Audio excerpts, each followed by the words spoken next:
Subscribe చేసుకోవడం మర్చిపోకండి. Like చేయండి, బెల్ ఐకాన్ని ప్రెస్ చేయడం మర్చిపోకండి. ఈ సమయంలో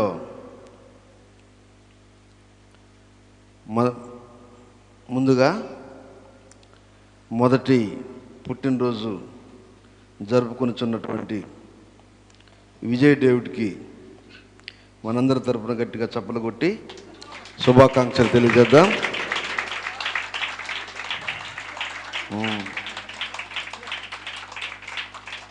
అది మంచోడు మొత్తం నీదే పండగ.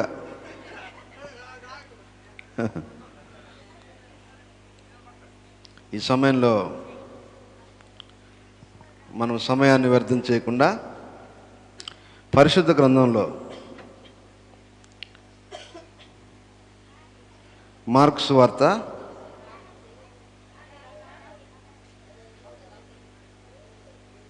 10వ అధ్యాయము 13-14 వచనాలు చదువుకుందాం.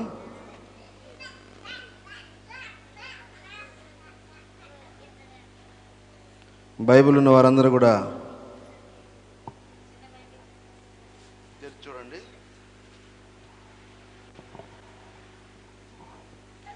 మార్కు సువార్త 10వ అధ్యాయము 13, 14, 15 వచనాలు చదువుకుందాం. తమ చిన్న బిడ్డలను ముట్టవలెనని కొందరు ఆయన యొద్దకు వారిని తీసుకొని వచ్చిరి. అయితే శిష్యులు వారిని తీసుకొని వచ్చిన వారిని గద్దించిరి.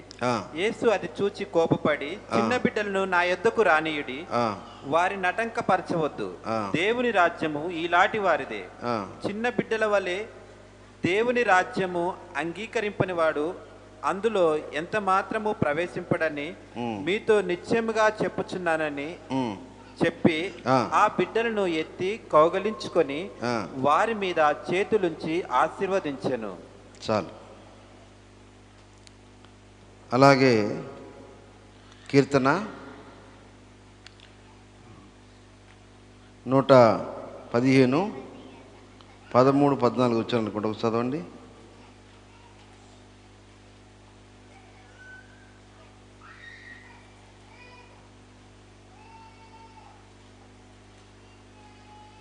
పిన్నలనేమి పెద్దలనేమి తన యందు భయభక్తులు గల వారిని యెహోవా ఆశీర్వదించును. యెహోవా మిమ్మును మీ పిల్లలను వృద్ధి పొందించును. భూమి ఆకాశములు సృజించిన యెహోవా చేత మీరు ఆశీర్వదించబడిన వారు. చాలు. ప్రభు అయిన యేసుక్రీస్తు నామానికి మహిమ కలుగును గాక. కూడి ఉన్న పరిశుద్ధులైన మీ అందరికీ నా వందనాలు. అలాగే దైవజనులు అమ్మగారికి, అయ్యగారికి నా ప్రత్యేకమైన వందనాలు. దైవజనులు ఆంధ్రయ్య గారికి, అలాగే జీవన్కి, లేవికి దేవుని నామమున శుభములు తెలియజేస్తూ కొద్ది నిమిషాలు, 10 నిమిషాలు దేవుని యొక్క వాక్యాన్ని విందాం. మీరందరూ కూడా శ్రద్ధగా ఉండవలసిందిగా ప్రభు యేసుక్రీస్తు నామమున కోరుతున్నాను. 2 వాక్యాలు చదివాం కదా. బైబిల్లో అందరి గురించి రాయబడింది, అన్ని విషయాల గురించి రాయబడింది. ఈరోజు ప్రపంచమంతా బైబిల్ను ఎందుకు అనుసరిస్తున్నారు? ప్రపంచమంతా బైబిల్ యొక్క విధానాన్ని ఎందుకు పాటిస్తున్నారంటే బైబిల్లో సత్యం ఉన్నది కనుక. బైబిల్లో ఒక విషయం రాయబడింది, ఒక విషయం రాయబడలేదని అనడానికి వీల్లేదు. అన్నీ రాయబడ్డాయి. పక్షుల గురించి రాయబడింది, జంతువుల గురించి రాయబడింది, పురుగుల గురించి రాయబడింది. అలాగే ఈ లోకంలో ఉన్నతమైన జీవుల నుంచి అల్పమైన జీవుల వరకు వారి యొక్క గుణ లక్షణాలు బైబిల్లో రాయబడ్డాయి. అంతేకాదు మనుషులలో కూడా దేవుడు పెద్దవాళ్ళ గురించి రాశాడు, వృద్ధుల గురించి రాశాడు, యవనస్తుల గురించి రాశాడు, ముఖ్యంగా చిన్నపిల్లల గురించి రాశాడు. అసలు పెద్దవాళ్ళైన వారు చిన్నపిల్లలు పెద్దగా లెక్క చేయరు కదండి. వాళ్ళు ఏం చెప్పినా, ఏం మాట్లాడినా వారి యొక్క విషయాలను ఎవరు కూడా లెక్కలోకి తీసుకోరు. కానీ సాక్షాత్తు సృష్టికర్త అయిన దేవుడు, ఈ భూమిని సృజించిన దేవుడు మాత్రం చిన్నపిల్లల విషయంలో చాలా బాధ్యత కలిగి ఉన్నాడు. ఒక రోజున చిన్నపిల్లలను కొందరు ప్రభు దగ్గరికి తీసుకుని వస్తే కొందరు ఆటంకపరిచారు. చిన్నపిల్లలకి మీకేం పనయ్యా, ఇక్కడ రావద్దు, వారిని దూరంగా ఉంచమని. దేవుడు అది గమనించి చిన్న బిడ్డలను నా యొద్దకు రానియండి, వారిని ఆటంకపరచవద్దు. ఇటువంటి చిన్నపిల్లల లాంటి మనసు ఎవరికైతే ఉంటుందో వారిదే దేవుని రాజ్యం, అనగా నేనిచ్చే రాజ్యము. నా రాజ్యంలో చోటు ఎవరికైనా ఉంటుంది అంటే అది ఈ చిన్నపిల్లల లాంటి మనసు ఎవరికైతే ఉంటుందో వారికి నా రాజ్యంలో చోటు ఉంటుందని ఆయన కుండ బద్దలు కొట్టినట్టుగా చెప్పాడు. అంతేకాదండి, ఆ బిడ్డలను దగ్గర తీసుకున్నాడు, హత్తుకున్నాడు, కౌగిలించుకున్నాడు, వారి మీద చేతులు ఉంచాడు, వారిని ఆశీర్వదించాడు. మనం ఏం చేస్తామండి? గద్దిస్తాం, దూరంగా పొమ్మంటాం, నా కంటి కనబడద్దు అంటాం. కానీ దేవుడు మాత్రం అలా చేయలేదు. ఇక్కడున్న పెద్దవాళ్ళని మీరందరూ కూడా ఒకనాడు చిన్నపిల్లలైన సంగతి మీరు మర్చిపోవద్దు. అందుకనే చిన్నపిల్లలను చూసి వారిని చూసి దేవుడు మనకు గుణపాఠాన్ని నేర్పుతున్నాడు. ఒక గ్రంథంలోనేమో చీమలను చూసి బుద్ధి తెచ్చుకో అన్నాడు. ఇక్కడేమో చిన్నపిల్లలను చూసి మీరు పరలోక రాజ్యం మీకు రావాలంటే చిన్నపిల్లలను చూసి మీరు మీ గుణాలు మార్చుకోవాలన్నాడు. కాబట్టి ఈరోజు విజయ్ డేవిడ్ ద్వారా దేవుడు మనతో మాట్లాడుతున్న విషయాలను జాగ్రత్తగా గమనించాలి. చిన్న పిల్లల గురించి బైబిల్లో 4 విషయాలు స్పష్టంగా రాయబడ్డాయి. చిన్నపిల్లలు దేవుడిచ్చే బహుమానము అన్నారు. అంటే మరి దేవుడిచ్చే బహుమానాన్ని ఒక మనిషి మనకి ఏదైనా బహుమానం ఇస్తే చాలా చక్కగా, ప్రేమగా, విలువగా, గౌరవంగా భావిస్తాం కదా. మరి సాక్షాత్తు రాజాదిరాజు దేవాది దేవుడైన ప్రభువే పిల్లల్ని మనకు బహుమానం ఇస్తే వారిని ఇంకా ఎంత గొప్పగా చూడాలి. మొన్న ఈ మధ్యలో ఆంధ్ర అసెంబ్లీలో సినిమా యాక్టరు పవన్ కళ్యాణ్ ఆయన ఒక మంత్రి పదవి పొందుకున్నాడు. ఆయనకి ఒక సెకండ్ ఇచ్చిన ఎమ్మెల్యే ఏమన్నా తెలుసా? ఈ చేయిని వారం రోజుల దాకా నేను కడగను అన్నాడు ఒక ఎమ్మెల్యే. అంటే మరి ఆయనకి సినిమా యాక్టర్ అంటే ఆయనకి అంత అభిమానం కావచ్చు. ప్రియమైన దేవులారా గమనించండి, ఒక మనిషిని ఇంత ప్రేమిస్తే సాక్షాత్తు ఆ రాజాదిరాజు దేవాదేవుడైన ప్రభువే మనను ప్రేమించి మనకు బహుమానం ఇస్తే అది ఎంత ఘనమైనది, ఎంత గొప్పది. కాబట్టి గమనించండి, పిల్లల గురించి 4 విషయాలు రాయబడ్డాయి. మొదటి విషయము, పిల్లలు దేవుడిచ్చు బహుమానము. దేవునికి స్తోత్రం. పిల్లలు నీ గుట్టిగా కలగలే, నీ కష్టం వల్ల, నీ శక్తి వల్ల పిల్లలు రాలే. దేవుడు నిన్ను ప్రేమించి, నిన్ను గౌరవించి, నీకు దేవునికి మధ్య ఉన్న అనుబంధం ప్రకారం దేవుడు నీ బిడ్డల్ని ఇచ్చాడు. దాన్ని బట్టి నువ్వు ఏమర్థం చేసుకోవాలంటే, దేవుడు ప్రేమిస్తున్నాడు, దేవుడు నా పట్ల దృష్టి కలిగి ఉన్నాడు, దేవుడు నా పట్ల ఆలోచన కలిగి ఉన్నాడు, దేవుడు నా పట్ల ఒక తలంపు కలిగి ఉన్నాడు, ఒక ప్రణాళిక కలిగి ఉన్నాడు. అందుకనే దేవుడు బహుమానంగా దేవుడు నాకు పిల్లల్ని ఇచ్చాడు అనుకొని మన పిల్లలను దేవునిలో ప్రేమగా పెంచవలసిన బాధ్యత కన్న తల్లిదండ్రులకు మనపై ఉందనే విషయాన్ని మీరు గమనించాలి. పిల్లల్ని ఎలా పడితే అలా మాట్లాడటం, దూషించటం, తిట్టడం, కొట్టడం, వారిని హృదయాన్ని గాయపరచటం, మనసును గాయపరచటం, తర్వాత మరి మూర్ఖంగా వారిని ప్రవర్తించడం చేయకూడదు. పిల్లల్ని చూసినప్పుడు నీకేం గుర్తు రావాలంటే, దేవుడు నన్ను ప్రేమించి నాకు ఇచ్చిన బహుమానం అనుకోవాలి. అలా అనుకున్నప్పుడు పిల్లలను గౌరవిస్తావు, ప్రేమిస్తావు, మంచి విద్య నేర్పుతావు, జ్ఞానాన్ని నేర్పుతావు, భయం నేర్పుతావు, భక్తి నేర్పుతావు, దేవుని విశ్వాసాన్ని నేర్పుతావు, అని నేర్పుతావు. చూడండి, ఈ విజయ్ డేవిడ్ ఇందాక వచ్చే రావటం అయ్యగారు కొందరు చెప్పమంటే ఆయనకి ఏం తెలుసు అండి? కేక్ నోట్లు పెడితే అదే తినాలనే కోరిక కలిగిన ఆ మనిషికి ఇటువంటి చేతులు పెట్టి ప్రైజ్లాడు అంటాడు మమ్మల్ని.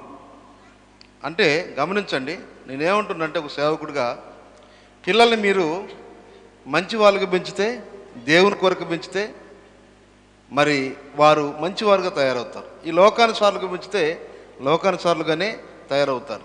మీరు పెంచే విధానాన్ని బట్టి పిల్లల యొక్క పెంపకం బట్టి వారి గుణగణాలు ఉంటాయి. దేవుని గురించి బోధించండి, దేవుని గురించి తెలియచేయండి, దేవుని విషయాలు చెప్పండి, దేవుని ప్రేమ నేర్పండి, దేవుని మంచితనం నేర్పండి, దేవునికి నీతి నేర్పండి. వారు పెరిగిన తర్వాత, పెరిగిన తర్వాత వారు అదే మార్గంలో, అదే మంచిలో, అదే నీతిలో, అదే నిజాయితీలో జీవిస్తారు.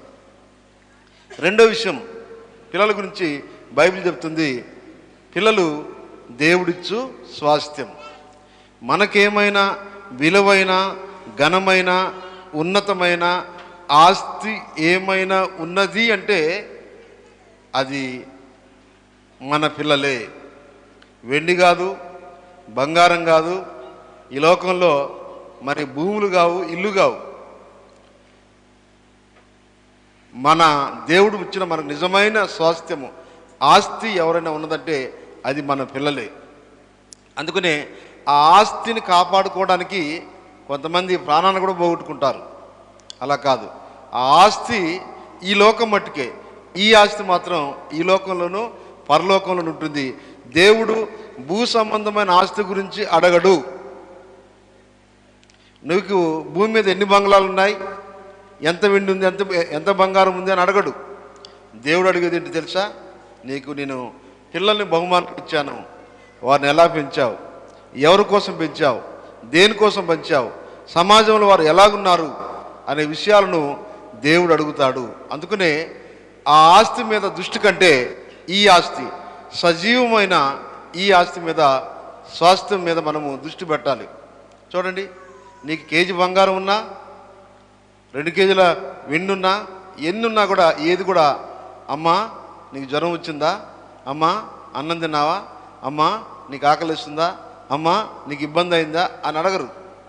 కానీ మాట్లాడే స్వాస్థ్యమైనటువంటి మన పిల్లలు తల్లిదండ్రులకు ఏదైనా బాధ వస్తే వారు మన పలకరిస్తారు, ఆదరిస్తారు, అండగా ఉంటారు, మన కోసం ఏమైనా చేస్తారు.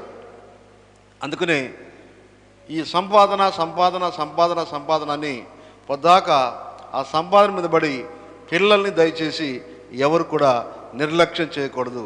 దేవునికి ఇచ్చిన నిజమైన స్వాస్థ్యము, ఆస్తి ఏదైనా ఉన్నది అంటే అది మన పిల్లలే.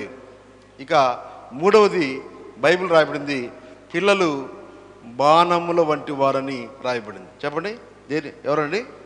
బాణం. బాణం దేని గుర్తు? అది శత్రువు మీద ప్రయోగించే ఒక ఆయుధం, శత్రువు మీద విజయానికి ఒక చిహ్నం, అది గుర్తు. కాబట్టి పిల్లలను ఎవరైతే దేవుని భక్తిలో, ఎవరైతే దేవుని మార్గంలో, దైవత్వంలో ఎవరైతే పెంచుతారో ఖచ్చితంగా వారు తమ శత్రువుల మీద విజయాన్ని సాధిస్తారనే విషయాన్ని మీరు గమనించాలి. దేవునికి స్తోత్రం. బైబిల్ రాయబడింది, పిల్లలట బలవంతుని చేతిలోని బాణముల వంటి వారట. అవును, ఆ బలవంతుడు ఎవరు? మనమా? కాదు, దేవుడు. ఆ పిల్లల్ని మనము జ్ఞానయుక్తంగా పెంచితే, జ్ఞానయుక్తంగా పెంచి దేవుని చేతులు పెడితే ఆ బలవంతుడైన దేవుడు ఆ బాణాన్ని సంధించినప్పుడు ఎక్కడికి చేరాలో, ఎవరిని తాకాలో, ఎవరిని నాశనం చేయాలో, ఎవరిని నశింపజేయాలో వారిని నశింపజేస్తుందన్న విషయాన్ని మీరు గమనించాలి. కానీ ఈ రోజులలో పిల్లలు బాణాలు లేక లేరు, మొండిగా తయారైపోయారు. వాళ్ళ ఇష్టమే వాళ్ళకి ఇష్టం. తల్లిదండ్రులు కూడా వారికి లొంగిపోతున్నారు. నీ ఇష్టం రా, ఏమన్నా చేసుకో, తాగుతావా, తింటావా, సినిమాలు చూస్తావా, నీ ఇష్టం. అసలు ఈ రోజులలో పిల్లలు సెల్ ఫోన్కి ఎంత ఎడిక్ట్ అయిపోయారంటే వారికి సెల్ ఫోన్ లేకపోతే నిద్ర పట్టని పరిస్థితి. ఈ లోకంలో చెడంతా ఎందులోనైనా ఉన్నది అంటే అది సెల్ ఫోన్లోనే. నీకు ఎంత కావలసిన అంత చెడు దండిగా దొరుకుతుంది. నువ్వు చెడు నేర్చుకోవాలంటే నీ కళాశాలలో అవసరం లే, ఒక సెల్ ఫోను ఉంటే చాలు. దేవునికి స్తోత్రం. గట్టిగా చెప్తాం హల్లెలూయా.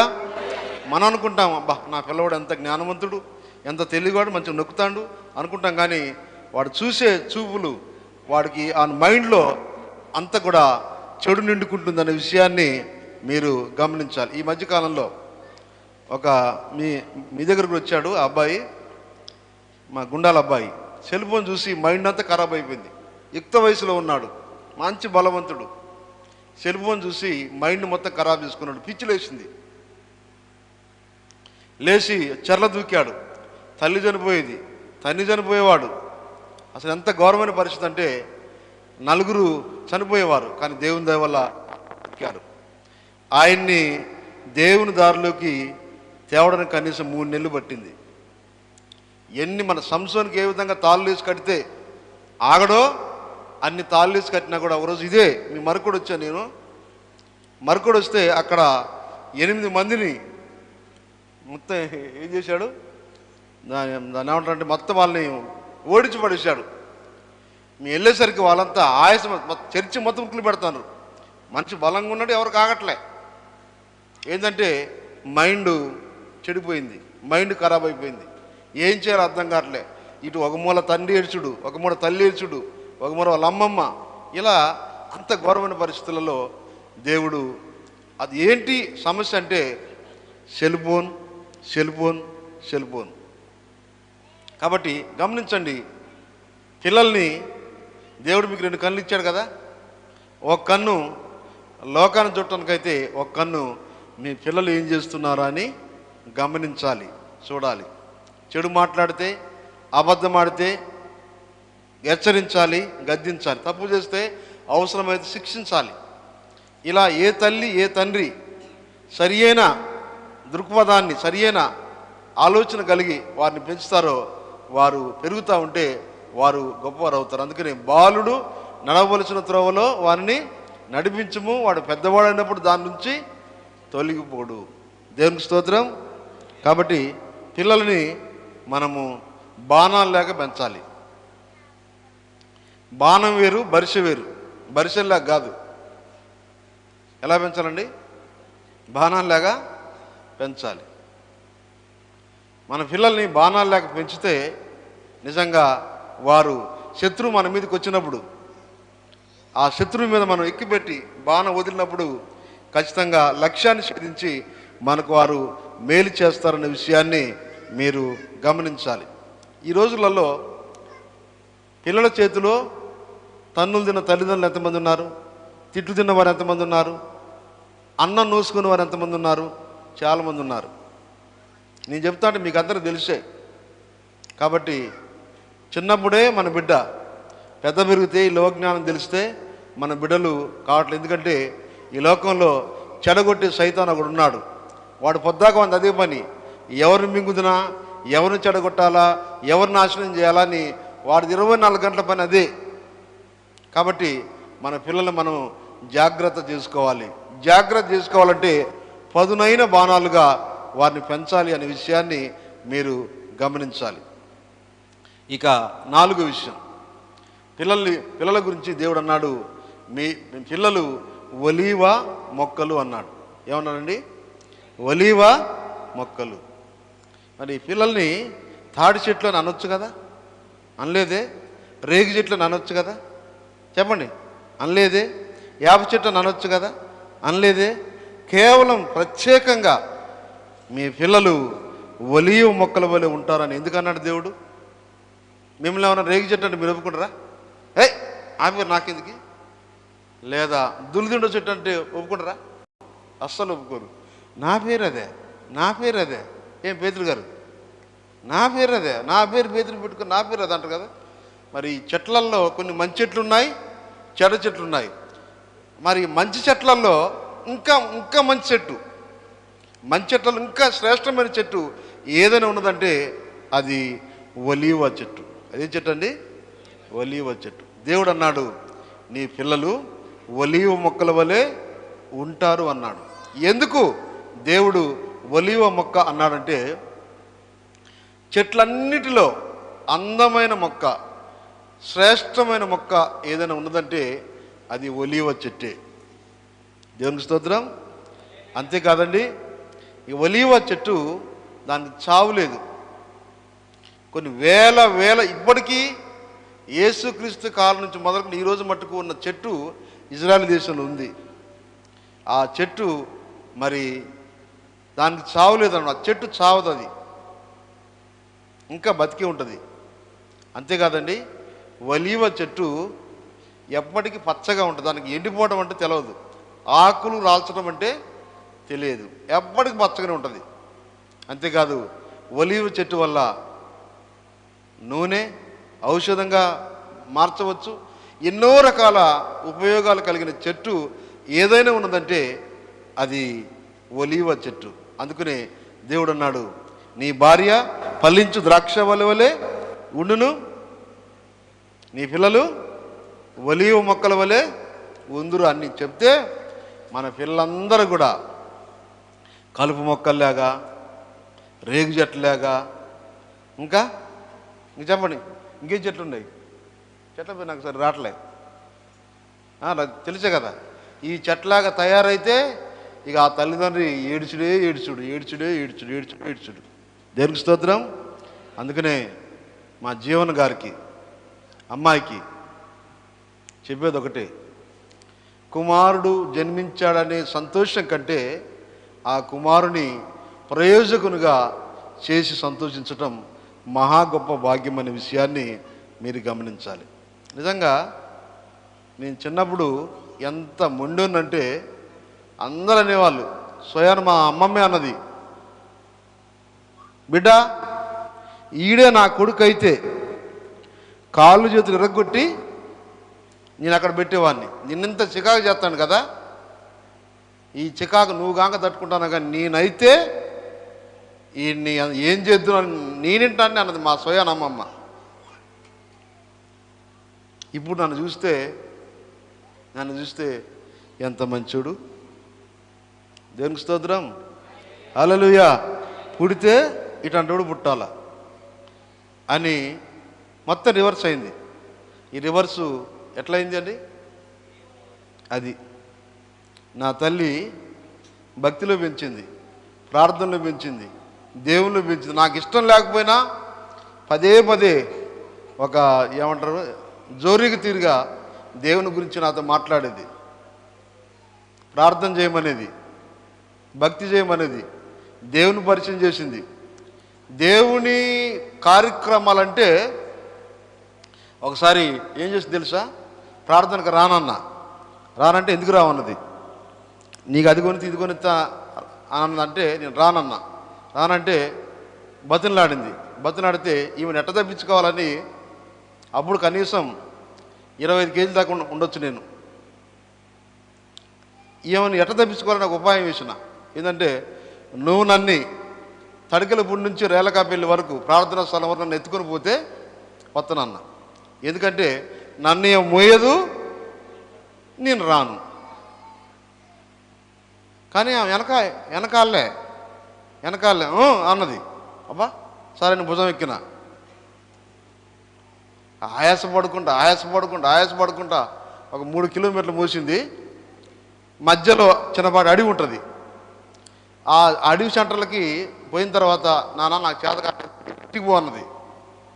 చిన్నపిల్ల కానీ అడవిలు పోతున్నా పోనీ నా పరిస్థితి అయిపోయిందంటే అడకత్తెరలో పోకచెక్కలాగా అయిపోయింది. ఇటు అడుపోను ఇటు పోను. అమ్మా నేనే తెలియక నాకంటే తెలియకలది. ఇప్పుడు తప్పనిసరిగా ఏం చేస్తాను, మందితోనే పోవాలా. ఇక నడుచుకుంటూ కాళ్ళకు బుద్ధి చెప్పిన. ఇక నా ఉపాయాలు ఎన్ని ఉంటాయంటే, ప్రార్థన చేయమని బలవంతం చేసేది. ఆమెతో పాటు ఇష్టం లేకపోయినా కళ్ళు మూసేది. కానీ ఆ కళ్ళు మూతలో చిన్నగా ఆమె ఏడ్చి భాషలు మాట్లాడి మొత్తుకొని ప్రార్థన చేసేసరికి నాకు కూడా ఏదో రకమైన దయ కలిగేది. అబ్బా మా అమ్మ ఇంతగానో పెడుతుందంటే ఇందులో ఏదో సారము ఉండొచ్చు. చూడండి, గమనించండి. తల్లి ఒడి చెప్పండి మేడం గారు, ప్రథమ పాఠశాల కదా. అవును, మనం ఏం చేస్తామో మన పిల్లలు అదే చేస్తారు. కాబట్టి తల్లిదండ్రుల యొక్క ప్రభావము పిల్లల మీద ఉంటుంది. తల్లిదండ్రులు అబద్ధాలు ఆడకూడదు, చెడు పనులు చేయకూడదు, కొట్లాట పెట్టుకోకూడదు, గొడవ పెట్టుకోకూడదు. జాగ్రత్తగా దైవ చిత్తంలో ఉండాలి. ఉంటే ఆ పిల్లలకు మనం ఇచ్చే గొప్ప బహుమానం అదే. ఏ తల్లిదండ్రులు అయితే పిల్లలకు మంచి గుణాలు నేర్పుతారో, మంచి బుద్ధులు నేర్పుతారో, మంచి విలువలు నేర్పుతారో, ఆ పిల్లలకు కోట్ల కోట్ల ఆస్తి ఉన్నట్టే. దేవునికి స్తోత్రం. మీకు సంగతి చెప్పమంటారా? ఇప్పటికీ నా పేరు మీద 1 ఎకరం భూమి కూడా లేదు. అబ్బా, అవును, మాకు భూమి లేదన్నా, ఉన్నది, కానీ నా పేరు మీద లేదు. ఎందుకు లేదంటే నేను ఒకటే చెప్పాను, నువ్వు బతికున్నంత కాలం నీ దగ్గరనే ఉంచు, నీ ఆస్తి నాకేం అవసరం లే, నువ్వు నీ దేవుని రాజ్యం వచ్చినప్పుడు నాకు. ఇంకో విషయం, నేను గుండాలు వచ్చినప్పుడు ఒక 2 జతల బట్టలతో వచ్చా. దేవుడు నాకు తక్కువ చేశాడా? తక్కువ చేయలే. మంచి భార్యనిచ్చాడు, పిల్లల్నిచ్చాడు, అన్నీ ఇచ్చేశాడు. సొంతింటి ఆస్తి ఏమి లేదు, కానీ నా తల్లిదండ్రి నాకు ఇచ్చిన విలువైన ఆస్తి మంచి గుణాలు. పెద్దలను గౌరవించు, దేవునికి లోబడు, దేవుని ప్రేమించు, దేవుని నమ్ముకో, చెడు పనులు చేయకు, ఆయనకు నచ్చినట్టుగా బ్రతుకు, నిన్ను దేవుడు దీవిస్తాడు.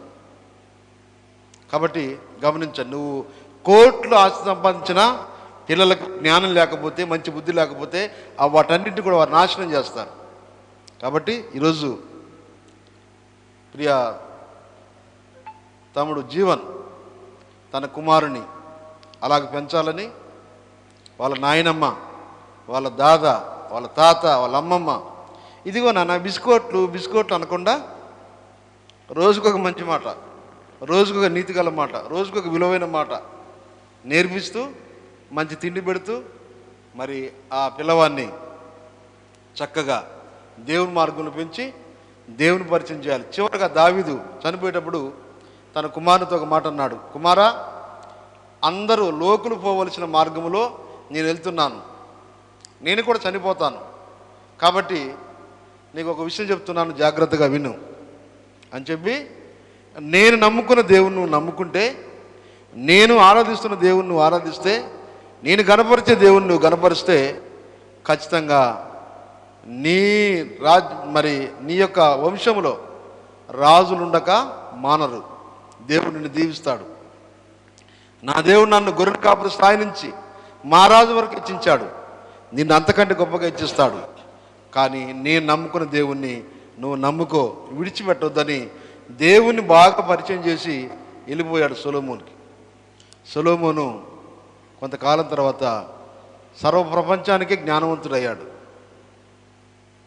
మహారాజు అయ్యాడు. కాబట్టి ఈరోజు మరి విజయ్ డేవిడ్ కూడా అలా కావాలని, అలాగ మంచి బిడ్డగా ఎదగాలని మనసారా కోరుకుంటూ, దేవుడిటి మాటలు మన ఆత్మీయ మేలు కొరకై ఆశీర్వదించునుగాక. ఆమేన్.